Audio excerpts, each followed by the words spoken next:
The Movie Wars.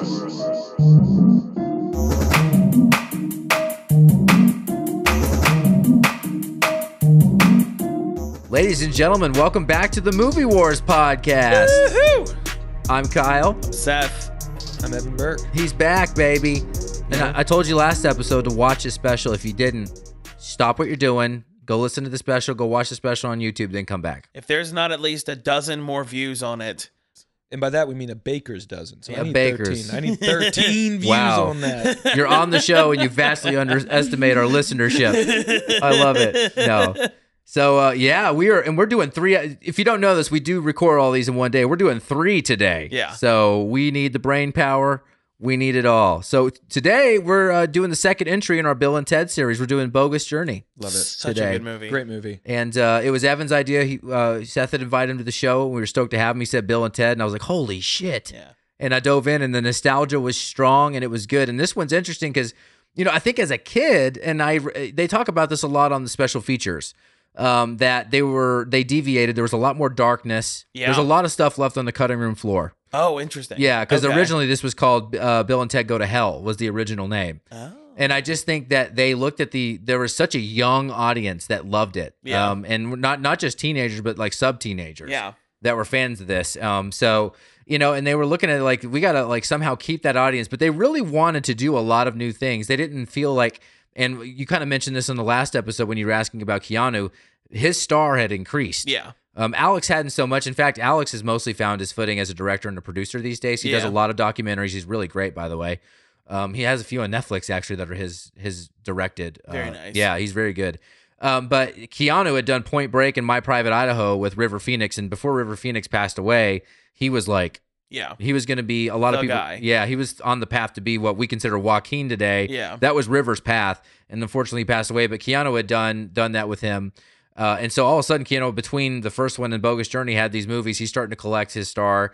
And so they wanted to do something a lot different here. And I would say they accomplished that. Absolutely. The tone of this one and the story structure is completely different. Like I said at the beginning of the last episode, it's so easy for a sequel to just, and 22 Jump Street makes fun of this entire concept of where the sequel is exactly the same as the first one, just like minor story tweaks, and that's it. This took on a whole new format. Instead of doing anything with time travel, it was all strictly spiritual. Like it was a journey into the depths of hell to the highest moments of heaven. Like it took on a very spiritual theme instead of sticking with the sci-fi nature that they had last time. Yeah. So I loved it. I had never seen it before this, so this was a great time. I mean, totally dark. Feels like a totally different. I mean, yeah. I mean, they're like you have like the evil Bill and Ted being the evil versions evil of themselves. robots. I mean, dude, they're about to like sexually assault the princesses in Yeah. that scene, and you're Like, like, seriously? Whoa. Yeah. And I forget what Bill says. Something super just like horrible, right? So it's nice that they have the evil characters, right? It's almost like in comedy when you say something that you might not normally say, but a guy I talked to said it. Yeah. So, I Yeah. didn't say it, You but could I'm blame saying someone it else. now, but I'm just telling you the story. Mm-hmm. But no, I mean, and I do feel like when I was discovering these movies, there was something about the second one that they just felt equally very good for for very different reasons. So To your many point, different reasons. Most sequels fall into a trap. Think about Rush Hour. Think about Bad Boys. Think about Jay and Silent Bob, right? It's All of like them. at some point in the movie, you're gonna get Martin Lawrence going into the gas station to get some Skittles, Exactly. right? Every movie. Every movie. This didn't have that. And you know what? Kudos. We'll talk about the third when we do that one, Yeah. but Yeah. neither really did the third. Yeah. Yeah, and the visuals too. I feel like you could tell that they had a bigger budget, more money, more time to film. And they How much was the budget on this one? I actually need to. I had the last one memorized. I don't know why I don't have this one memorized. I felt so awesome when I memorized it last time, and now I'm like, you idiot! Do you know Son numbers? of a bitch. Looking it up, but edit this part. Because it feels like probably closer to 10 to 20 million dollar budget this That time, makes sense. and it grossed 38 million. So it actually grossed less Wow. than the first, but had a bigger budget, so they made less. And that doesn't surprise me Yeah. for some reason, because I do think when it first came out, there was probably this sentiment around it that's like, it's not as good as the first one. Yeah. It's 'Cause it is nothing so like, different. and it's nothing like it. It's dark. Yeah. It's a little, and I think at the time people might have just been like, okay, well, we're looking for what we got the first time. So maybe the Yeah. audiences were craving Yeah. that traditional sequel, but this is really not that traditional sequel. Yeah. And I don't know why, but like, yes, it was only 3 years after the release of the first one, but doesn't 1989 and 1992 feel like different? Like Oh, yeah. literally different, like decades. Like, yes, it's technically, yeah. but it's only 3 years apart. But that feels like a huge leap in time to me, It's- culturally speaking. Well, even filmmaking wise, there is a stark difference between films made in 1989 and films made in versus The Matrix was made in 1999, and you still saw that in X-Men and in Underworld and in all these other movies. You saw the vibe of The Matrix kind of flow into the rest of the early 2000s, and it kind of blended together. But prior to that, every decade really stood on its own from the first year. Wow. So yeah, it is fascinating to me though how well they kept the look the same between these two movies. Yeah. Like, even though they had a bigger budget and you could tell that they were doing bigger concepts, it still felt like the same movie. Like, it felt like an immediate continuation instead of just suddenly looking way newer. And they don the same uniform. I love how they have uniforms in each one. Like, Yeah. and I love like the vest. Like, did you guys want to get a vest? Like, Yeah, Ted's? the smiley vest. I so want the So smiley. just tying a sweatshirt around my waist. Yes. Yeah, dude. Yes, and it was you're right. They were consistent where they needed to be consistent. Yeah. Like, but they took big risk and like adding the character of death to it. Oh my God, Like- he's so fucking good. William Sadler, they call him Billy Sadler, but William Sadler, who was beloved from Shawshank Redemption, just great. Death. Him in the dress and the hat in heaven Yes. is just a fucking, just the whole time. Him he's trying to just, sneak in. Do Yeah. I recognize you? No. I mean, just Best- perfect situational comedy. Very simple. Absolutely. Like, Yeah. He ended up being the Napoleon of this movie. Like, Yeah. just stole the show every time he was on camera. absolutely. Best scene in the movie is them playing board games. Yeah. Yes. That is Yeah. it just Battleship. You thunk my battleship. I mean, there's nothing better than Bill and Ted playing Battleship with death. I mean, what an iconic scene. Yeah. In hell. Like, it's so good. And I Yeah. think it really keeps the intent of like a good stoner comedy as it continues, because in my opinion, the best stoner comedies always need to have some sort of element of philosophical thinking. Contemplation. Exactly. Yeah. Even if it's something as simple like in Pineapple Express, the real philosophical stuff they talk about is really just like friendship of two guys who had a professional relationship and now are developing like an actual friendship. Like, Yeah. there's still a little bit, one little layer of that. This takes it further than I think most other stoner comedies do, but I think that's why it works so well, is because the humor is in the philosophical nature of the film.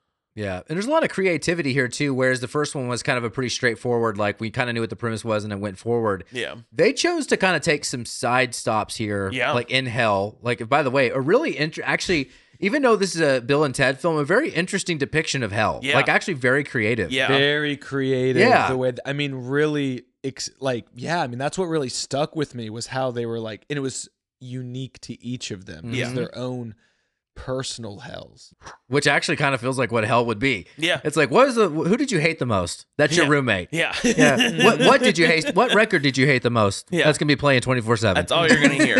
All the shit you hated 24/7. Here we go. And just that, I think they do show Satan, right? Really big. Yes. Yeah. And that's wild. Yeah. Yeah. When they show Satan, you're like, I love it. okay, wow. It's all, yeah, you've never seen a depiction of hell like that since or like before. Like, it's so unique and so. But some very real art direction too. Like Owens, the captain or the sergeant guy, the drill. What is he? A drill sergeant? I can. Oh yeah, the Yeah. guy, From the the guy military who school? from the military school. Yeah. Yeah, his hell scene, the way that room is designed with the slanted beds, that was a Yeah. very artistic, Absolutely. like interesting creative direction. The color is like an avocado green. So that's where I can start seeing bits of the 90s like jump in, because the 90s is really where like Tim kind of really started taking off.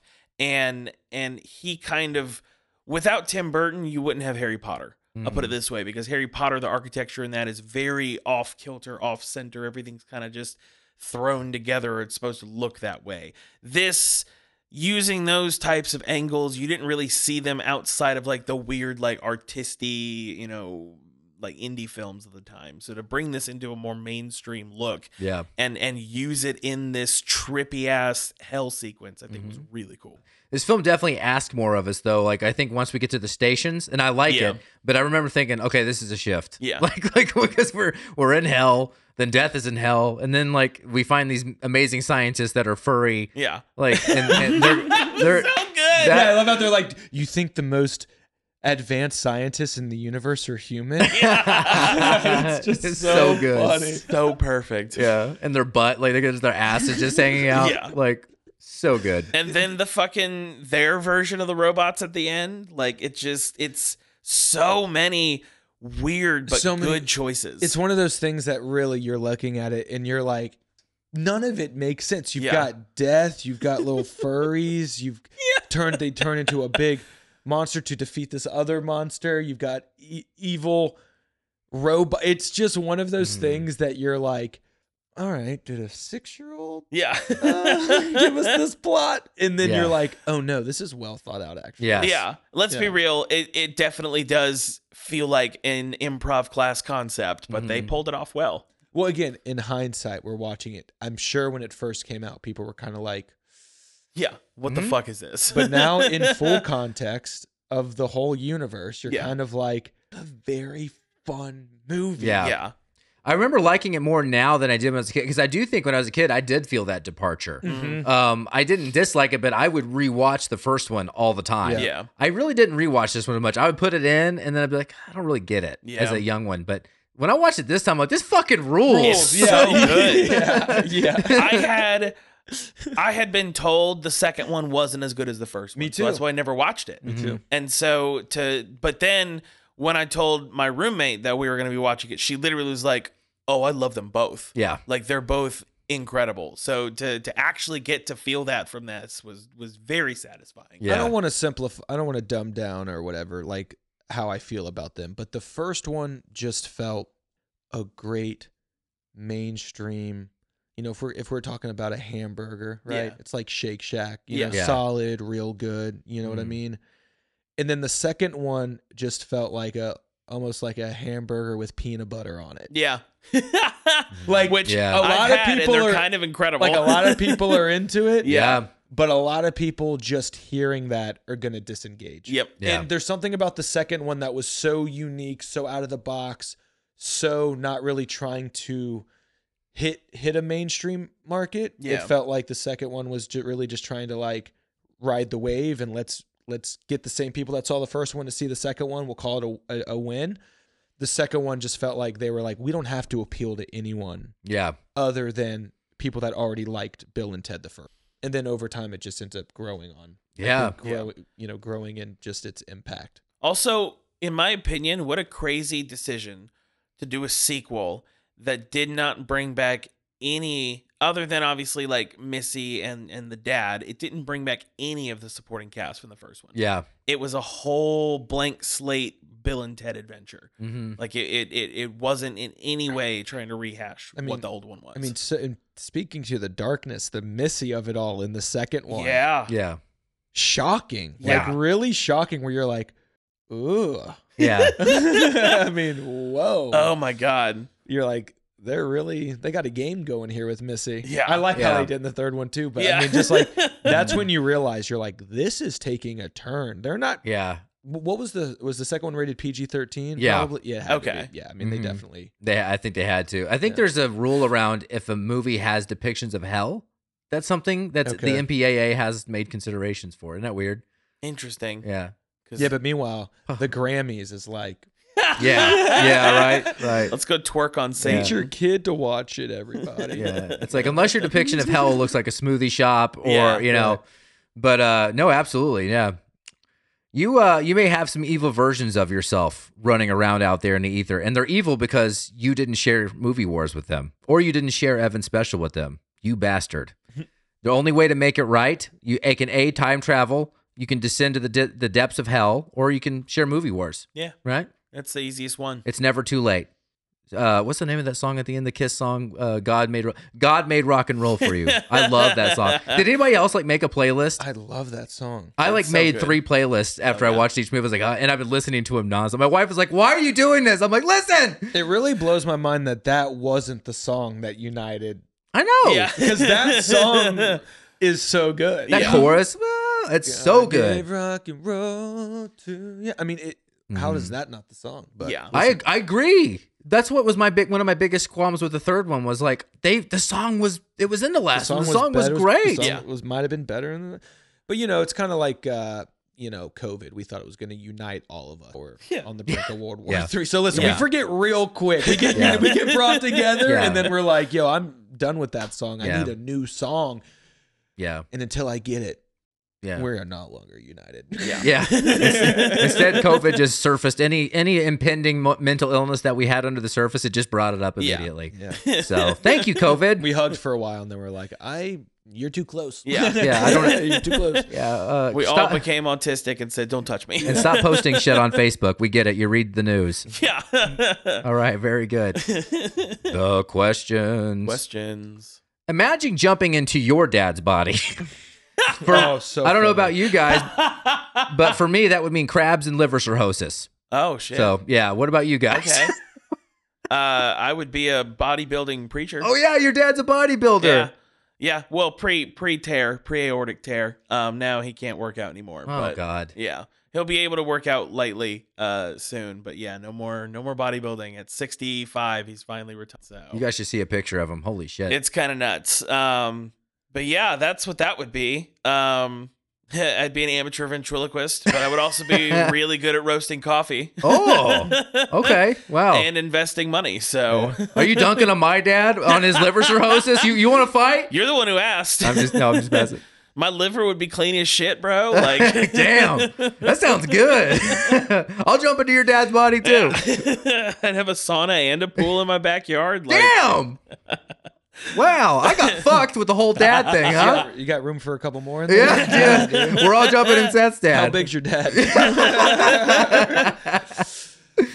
I'd be my dad's about to retire this month. So I love your shout dad. out to my dad, Andy Berke. You're a legend. Put food on the table, 40 plus years as a outside salesman. Oh, love it. Wow. Selling wholesale packaging supplies. Wow.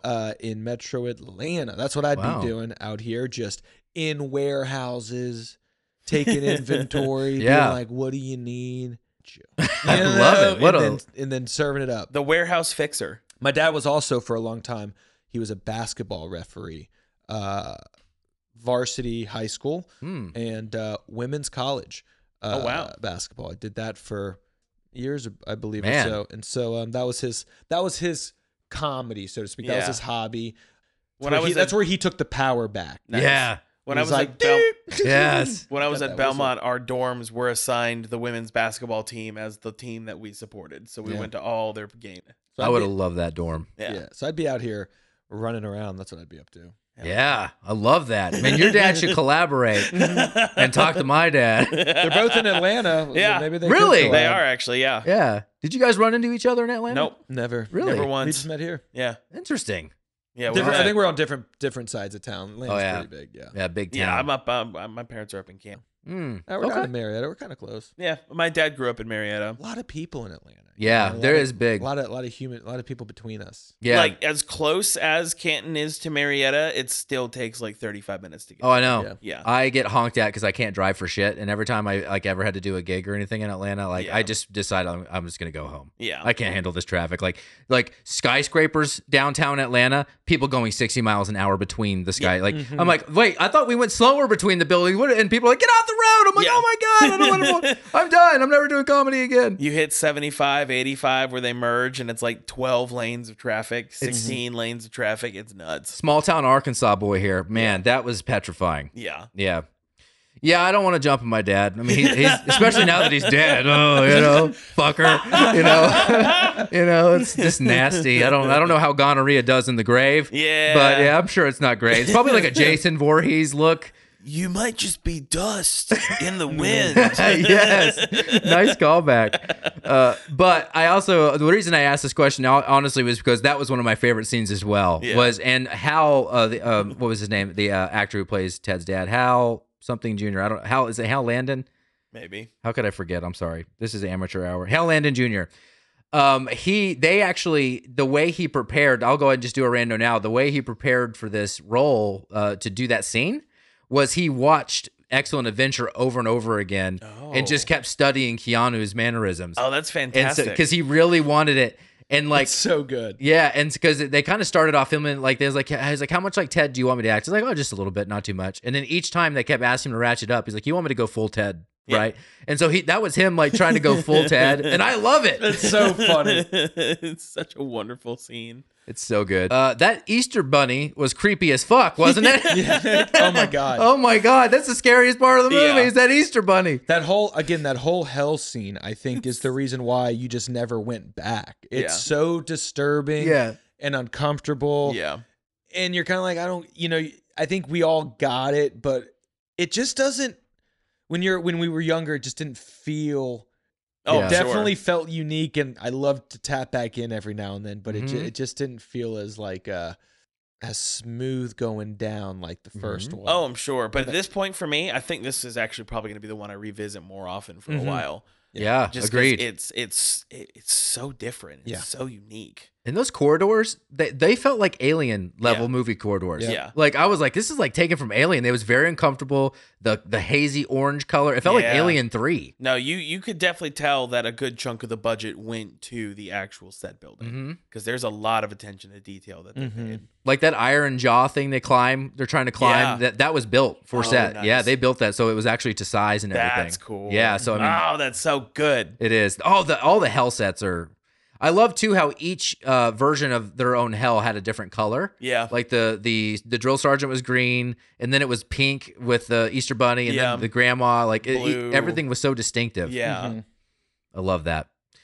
Randos. I love this one as a guitar player. Steve Vai did all the guitar. So good. The air guitar licks are him. So good. The ones at the end. I think he's not my favorite guitar player, but I do think But he he's probably damn is the good. best guitar player of all time, Yeah. possibly. I mean, literally, it's him and Jimi Hendrix are like the big contenders. I mean, he trained Kirk Hammett and Joe Satriani, who are two of the greatest living guitar. But when you're the guitar player training the greatest guitar players ever, but if you do get the trilogy, the 4K, there's an interview with Steve Vai about doing this. It's really good. I recommend it. He's a badass.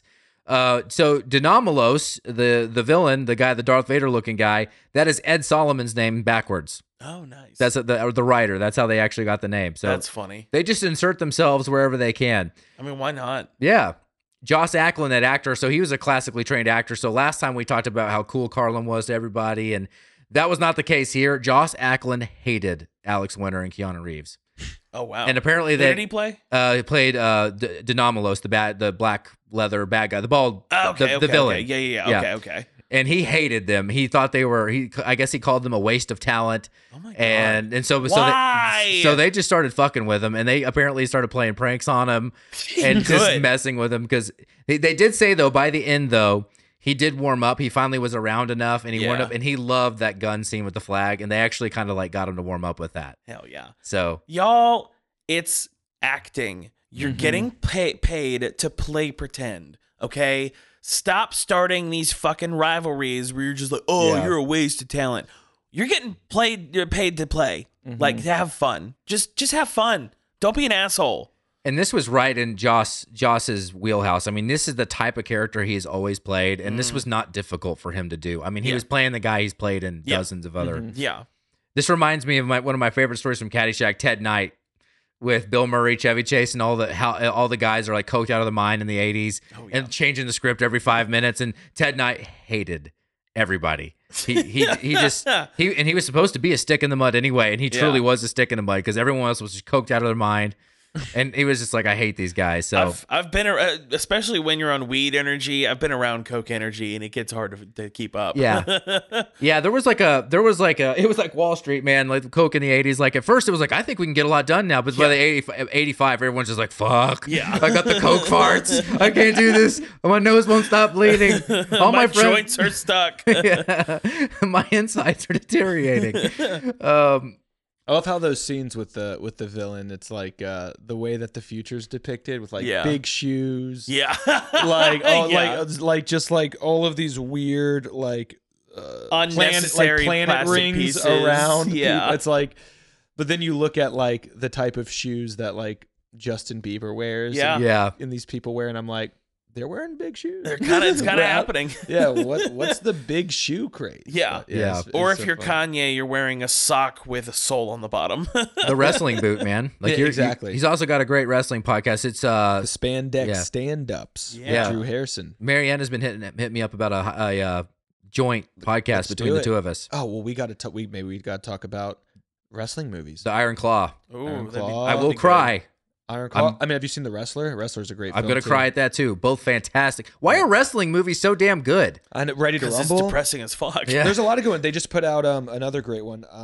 Queen of the Ring apparently is also being talked about as one of the greatest wrestlers made. Yeah, So we've got some. that's good the one ones. she wants to do. Fighting with My Family. Yeah. About Paige, made by The Rock, is a good one. Okay. And Yeah. then, of course, Ready to Rumble. I want to make it happen. Let's do Let's it. This is a hilarious kind of side story. So Alex Winter talks about in the commentary that his son had never seen a movie that he had made before, and his wife, I guess he was making another movie, and his wife said that his son missed him, and to remind him, that he's around and everything, she showed him Bogus Journey.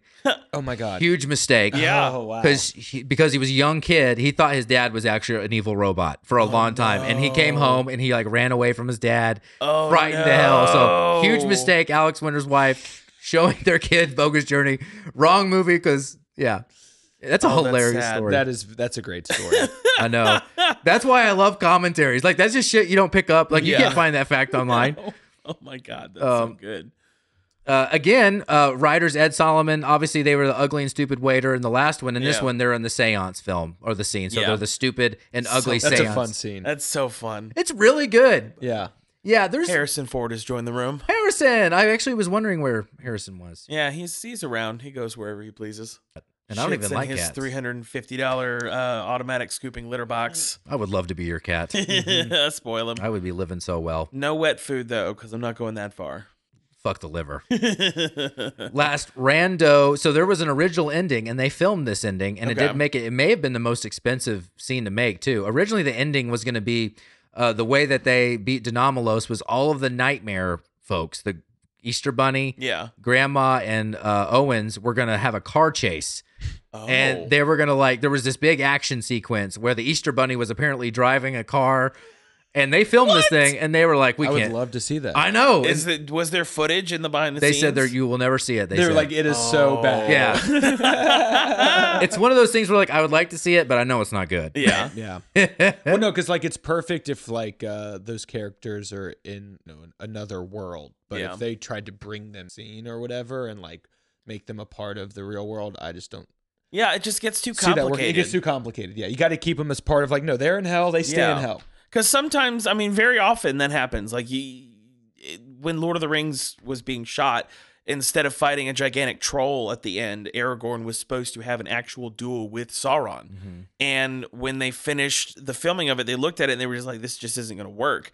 Well, I mean, Deadpool even, they didn't have the money for the gigantic fight scene they wanted to have at the end of the first Deadpool. So it forced them to go, okay, well, we can't do that. So, okay, I have 8 bullets. We'll see what we can do with 8 bullets. Or like even Monty Python on the Holy Grail. Yeah. Where they just end with the police showing up because they ran out of money. Like sometimes you have something big and extravagant planned, and almost every single time it's just not going to happen. I love it. Yeah. The scarcity of filmmaking is often Yeah. what makes it great. Shall we sink your battleship? Yeah. Yeah. So shall we? What does he say? Best 3 out of 7. Shall we put on a dress and a hat and go through heaven? Let's defeat the evil S's. Yeah. Let's war. As a reminder, positive, affirmative, yes, I loved it. Be excellent to each other. And if we didn't dig it, no, negative, flunking most heinously.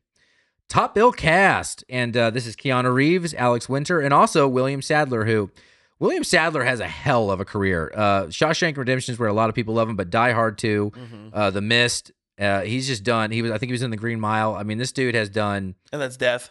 Yeah, that's Death. Yeah. He's my favorite part of this movie. Oh my God. So yeah, obviously this one's a Be Excellent. Like, holy shit. Again, Keanu had done bigger movies by then and could have just come back and phoned it in and got it done with and left. But he's not that guy. He's the guy who's like, I'm in the project. I'm going to be 100% here. Yep. And he put it all on screen.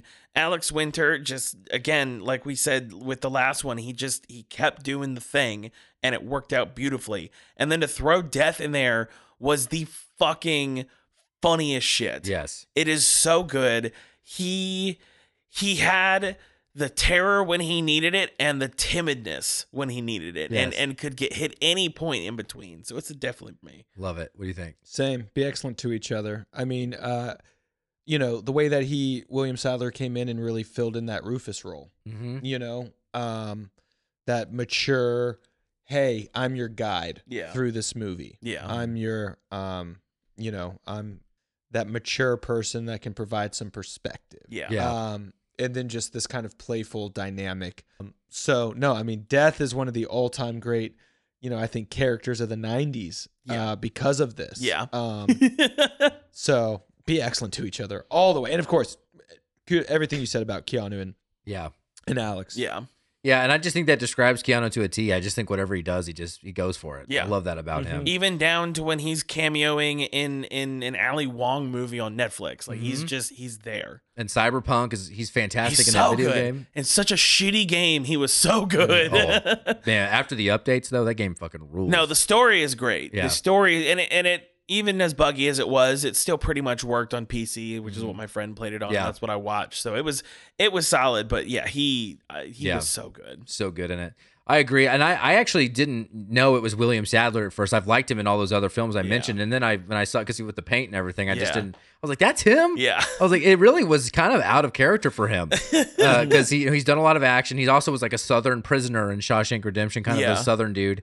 And he really does a great, he's hilarious. His Eastern European accent in this is so fucking perfect. And it's so random, like Death, it's Death has Swedish? Like why? Is Death from Lithuania? Like what is this? It just works so well. So good. Got an Addams Family vibe. Yeah. It was perfect. Yeah, to take the character of the Grim Reaper and to repurpose him in this way was really a delicate balance, and I think that he really killed it. So, Hands down. be excellent. And very rock and roll. Reminded of like the, just like Blue Oyster Cult kind of like Don't Fear the Reaper. You know, like that's what comes to mind with this. Like, Yeah. So good.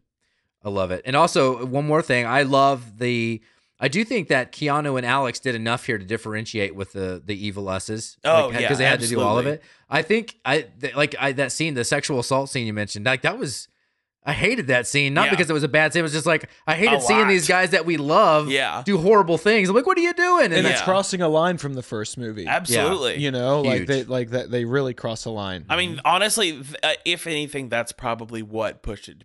I didn't like it, but the way they played it though, it's just interesting. Like they're neither of them are known as like the best actors. Yeah, but they just did just enough to say, God, I hate those versions. Yeah, I hate them exactly. So well done. Supporting cast, we got Joss Ackland as Dinamolos, Pam Grier, Jackie Brown, and obviously one of the great black exploitation actresses of all time, George Carlin, Rufus, of course. Amy Stock is Missy again. And then Jim Martin is Sir James Martin, and then Captain Logan, Hal Landon Jr. It's so. Here's the thing with me. This is going to be a squeak over. This is a 5.1 on the 10 scale for being a Be Excellent. My biggest problem with the supporting cast in this one, and even though technically Death is considered top billed, I think character wise he is a supporting character. Outside of him, I don't feel like anyone was that memorable like they were in the last one. And so they were still good. Like I didn't leave the movie being like, oh, the character sucked. there was nothing wrong with them, but there was nothing that really set any of them apart from each other. So it was still very enjoyable. It was still good. It still is definitely a B excellent, but it is barely on that side of the scale for me. Okay. I'll go same because, I mean, no one stole the show. No one took the light away. Again, the first movie was very much, Bill and Ted, but you're also falling in love with like 15 other characters. Yeah. And then the second one was just, we're closing it in. Yeah. We're really focusing on just these people. Which I think is a good thing because of how complicated the story got. Like you if you're gonna make one thing more complicated, you have to simplify other things. So I think it did work to its favor. But yeah, that's where I'm like, if we're just judging this specifically, that's why I'm like, it wasn't as good, but it wasn't bad. Exactly. It just wasn't as robust. Yeah. But it wasn't necessary. Yeah. Oh, yeah. I actually do go flunking most heinously here, but did you end up going? You're the scotch over as well? Or? Well, I'm going that it's be excellent to each Okay, other, just because given what the script was, you didn't really need a supporting cast to do anything. None of it was bad, but none of it was outstanding. Yeah. Yeah. I love this one. I actually prefer this one over the first one, believe it or not. I know that's crazy, but No, I don't think so. yeah, this is the thing I missed the most though, was that congealed, those historical figures that were just having fun. I did feel like because this did strike a more serious note, they had to go out and get more serious actors. Yeah. And I think it benefits from that in some ways, but then again, there's a lot that I'm missing about some of that supporting layer. So again, like in Pam Grier, for example, is a great actress, but I feel like they put her in such a small little role. I'm like, that's all you had Pam Grier come in here and do? And we didn't get a lot of Carlin. Carlin's barely in this one. So I was missing him a lot. And yeah, just again, to me, the best one was Hal Landon doing that scene when they go into their dad's bodies. Yeah. So I loved, well, not the dad's, it was the dad, and he went into the Missy's, didn't he? Or no, it was the commissioner, or not commissioner, but it was one of the other police officers. Yeah, the guy from Total Recall. Yeah. But yeah, so again, it would be a scotch, to use Seth's scotch scale. It's a scotch under for me. Squeak. A squeak. Sorry, squeak scale. It's a squeak under. So it's not horrible, but it just I missed the first. But you guys win the category, so it's 2-0. The Emerald Couch strikes again. The Emerald Couch, I love. My third favorite color of all time. Yes, I have list of everything: colors, actors, movies, all of the things. Writing: Chris Matheson and Ed Solomon again. So I am actually going to go flunking most heinously on the writing. Here's the thing, and it's a similar thing with the supporting cast. I still would, at this point in time, prefer this movie over the first one. But I don't think this one has anywhere near the same amount of memorable lines that the first one had. The plot was very good. The storyline was really good. But when it comes to the script itself, it didn't have those punchy moments and those not even the catchphrases, but even just the moments like where he's with Socrates. All we are is dust in the wind. Like there weren't those moments in this outside of death. And so for me, the script, it's a flunking most heinously for me, but it would be a squeak under. I'm going flunking most heinously as well because it just felt like it was very plot driven. Yeah. And it just felt like they were like, got to get through here. And it just weren't a lot of punchlines. Yeah. I think Keanu and Alex in Death carried this movie. Definitely. Not the script. Yeah. Yeah. And looking back on it, again, even with some of the choices they made, in retrospect, it all worked out. Yeah. There's a scenario where standalone, this movie does not work. Yeah. And make any sense. And so I think I kind of got to look at it that way. Yeah. Where it's like, if this was just kind of like a standalone, which it is, and it isn't. Yeah. It would be flunking most heinously. Yeah. I actually agree. Flunking most heinously. And I think it's in the writing, they one of the reasons maybe the supporting cast didn't pop as well is like, I don't think Chris and Ed gave them a lot to do. Yeah. Like, you kind of forget that these are like, this is one thing I actually think they did that was interesting in the third one was all of a sudden it was about them being princesses again, even though it was two different actresses. You forget like, oh, these women are from the 1400s. Yeah. But that really wasn't a thing here. Yeah. They didn't really make that a factor. So there's a lot of stuff that they could have, and I'm not asking for a lot. There's just a couple of subtle things that could have been written in there for those characters. Yeah. To maybe just kind of add a little gravitas. like, you know, like this, going back to the assault scene. It's like, these are princesses, dude. Yeah. These are medieval women. Yeah. Like, there's something to that. They're not just your flimsy everyday chick. Like, like I just thought, like, there's a little missed opportunity there to remind us of their power. These are women of the past. These are historical. They just didn't seize a lot of those. But, you know, it benefits the film that the top three really do drive it. But I was missing just more power to the in the writing. So 2-1. Uh-oh. This is getting bogus, man. Getting bogus. Directing Peter Hewitt, and I think this is who I was mixing up on the last one. In terms of, did he direct only TV? Peter Hewitt, keeping up with 3 movies here.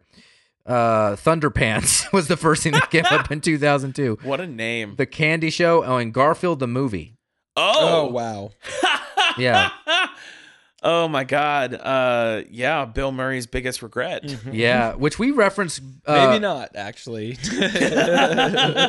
We referenced. Why did we? There was a movie we talked about that got beat by Garfield in the. I'm trying to remember. We mentioned, we don't have to do it now, but there was a movie. Garfield made more money than a movie we reviewed recently. I'm trying to remember which one it was. Yeah, that's funny. In 2004. Yeah. Yeah. Anyway, Peter Hewitt.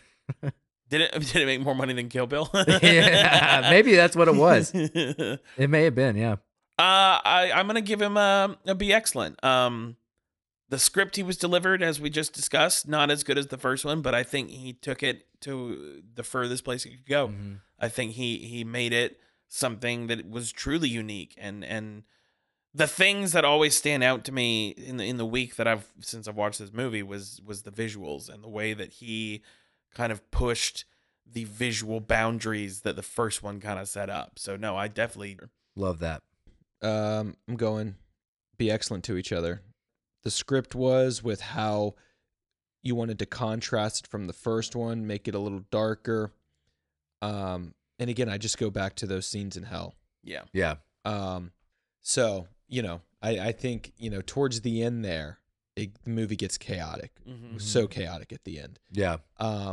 But there were some really, really great choices made from a directing, and be excellent to each other. Hell yeah.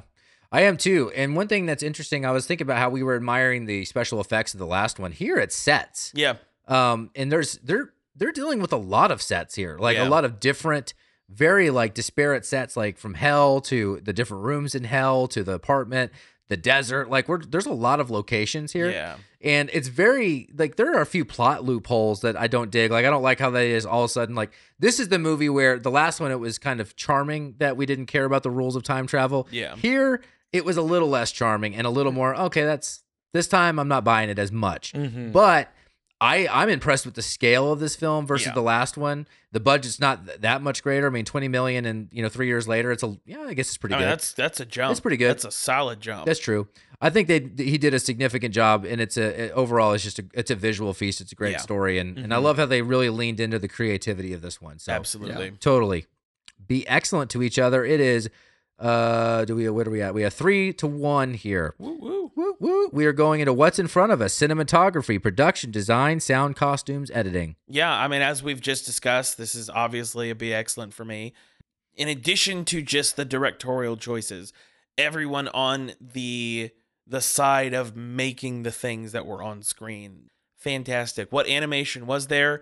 It's held up. It didn't look like shit. It was still simple, but fine, whatever. They did what they did to make it look the way it needed to look, and they didn't try to go beyond that. Yeah. Anything else, they were using miniatures, they were using sets, they were using real stuff blend with the animation. The cinematography, absolutely fantastic. Definitely a couple of steps up from the first one. The first one needed the simplicity. This one, as the story got more complicated, the shot structure needed to get more complicated. And I think it went along hand in hand very well. So, yeah, everything on that end for me is...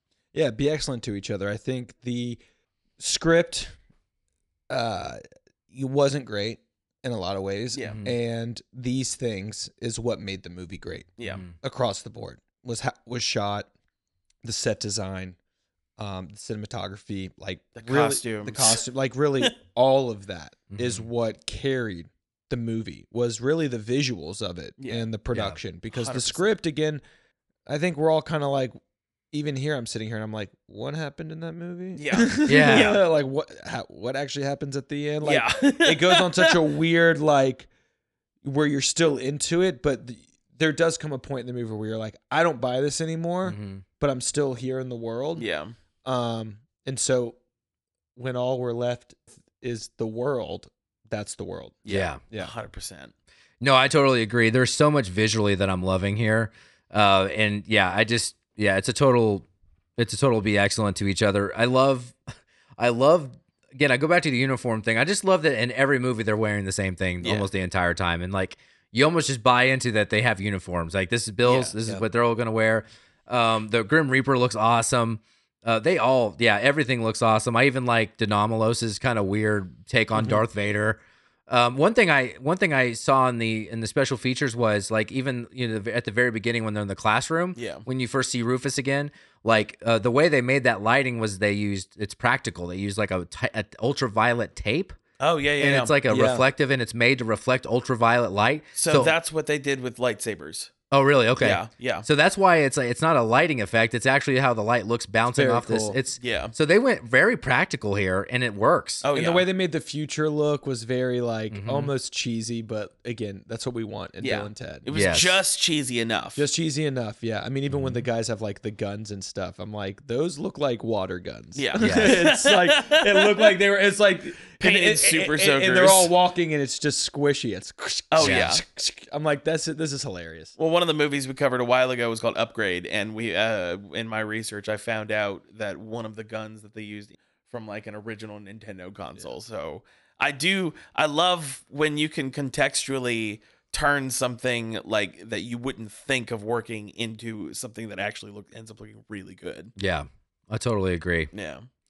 All right, we're cooking with gas here. 4-1. Here we go. Going to our bro categories now. And if you recall, we had the two categories that are going to go across all these. How do we like our duo here? Just duo it. Do we still feel good about our twosome here? Yeah, absolutely. I mean, like we've said, I think them, and then adding Death into the mix. But even, I mean, with this particular story, if Death hadn't worked, none of it would have worked. But Alex and Keanu still just brought it 100%, and still made me believe that even with the few years that had passed, that they were still best bud. So yeah, it's a be excellent for me. Love that. Be excellent to each other. Same. I mean, just the two of them. We talk about it, even in the third one. Yeah, it's like time didn't pass. It just seems like two buddies.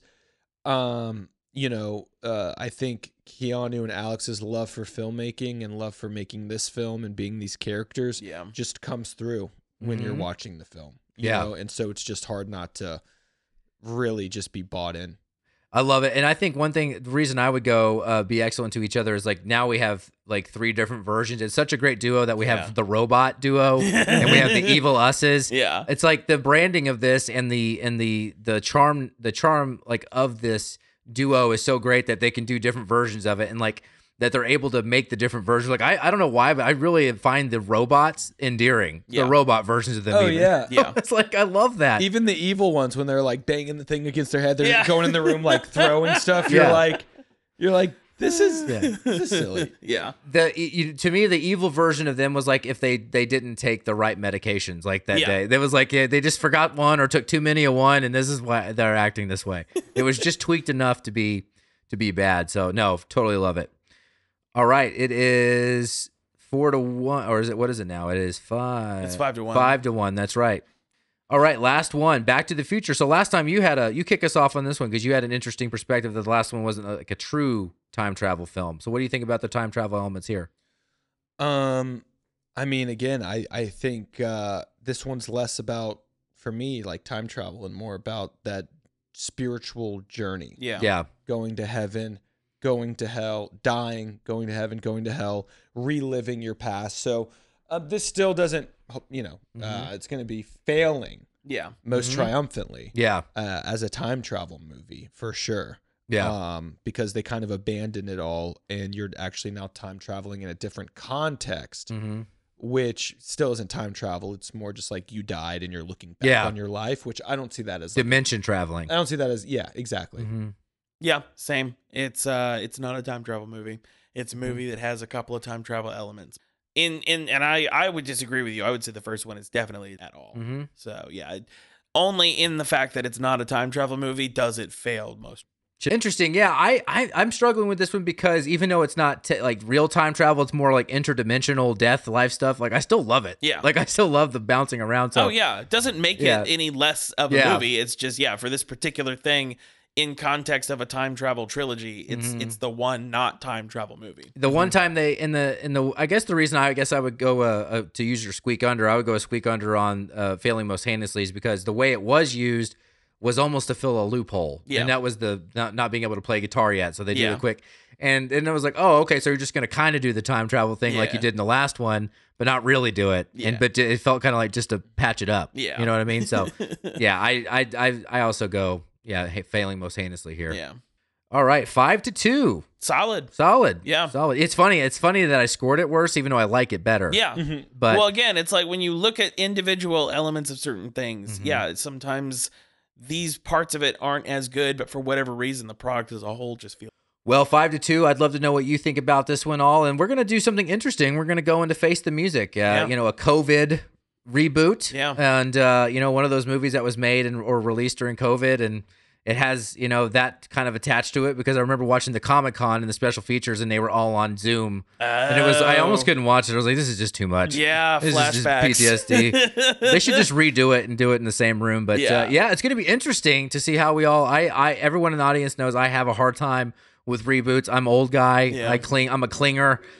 So it'll be interesting to see. But I'm Kyle. I'm Seth. I'm Evan Berke. Love y'all. Movie Wars.